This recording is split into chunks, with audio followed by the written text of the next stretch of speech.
And so because it will mean that maybe the finance minister may have to prepare income this week.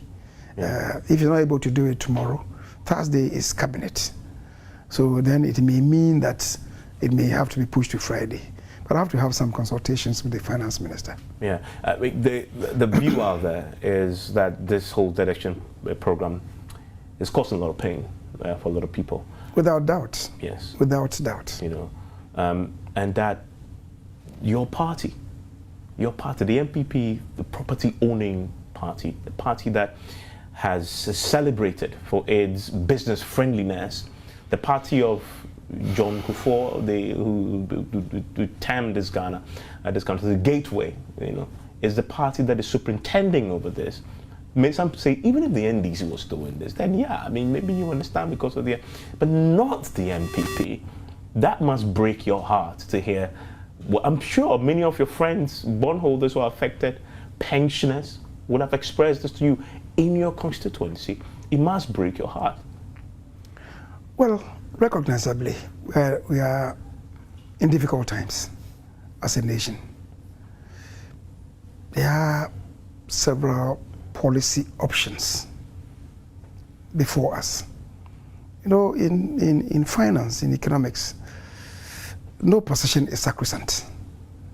For instance, people may argue that, look, don't borrow any longer. Look inside, apply your own internally generated resources to develop. That's the president's mantra. Ghana beyond aid. Some may also say, borrow, go out there, borrow, invest wisely to stimulate the economy. The end is about the same. How do you have that balance?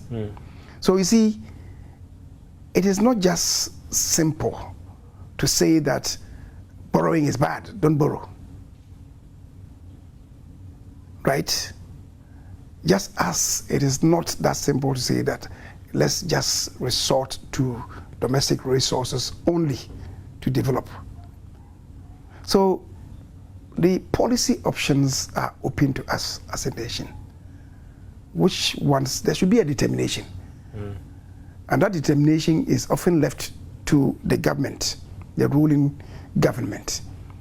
Maybe there should be greater discussions before the determination is made. So that is it. But to the extent that we must recognize that we're in dire straits, that recognition must be made. How do we navigate it? We may differ in the approach of navigation. So that's where we are. Do you accept, the party, I mean your government, accept full responsibility? It's not my government. It's the government of the Republic of Ghana. The NPP. Do you accept full responsibility? It is the administration of NPP. Yes. But the government is the government of Ghana. But so that's what I mean. The NPP government. It's not the NPP government. Well, there's a party that formed the government. The government is the government of the Republic. True. But let's go on. You know what I mean. do you accept full responsibility for where we are? Full responsibility? Yes. No. Do you accept that you have There failed? is some responsibility. Okay. Look, the debt overhang is one of the reasons why we are where we are. But is it the case that the debt overhang can be traced to the doorsteps of NPP? Yeah, but successive administrations have added on to this. That's true, except that yours is unprecedented.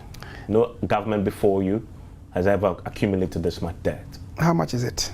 Well, in dollar terms, how much is it? Currently, in dollar terms, we are 400 billion plus. In dollar terms, how much is it? We're 400 billion plus. I'm saying, in dollar terms, how much is it? If you dollar rate it, you realize that the statement that has just come from you cannot stand any acid test. It is the fact. It is not a fact. In dollar terms, what you are saying is inaccurate. Well, but if you isolate your last 6 years, that is what I'm saying. That what you are saying is inaccurate. The accumulation. When Kufuor was leaving, yes, what was the debt stock of the country? Well, climbing up to 122 billion in city terms. Yeah. If you rated it in dollars at the time, How much was it?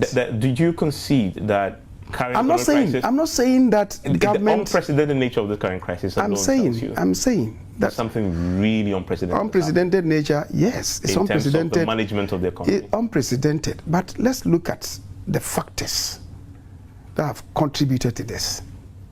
We're not ruling out the impact of the COVID-19. Before COVID-19, we were about plateauing in our development agenda, and indeed in GDP growth, which was several notches above what we inherited.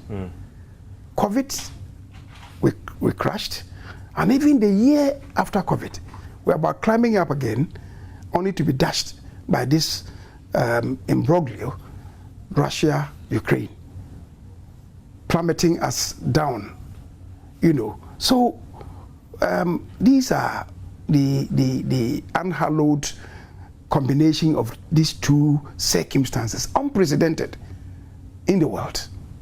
Today, even in UK, have you seen what is happening? Yeah, I mean, I need to so we are looking at. I need to ask you a village question.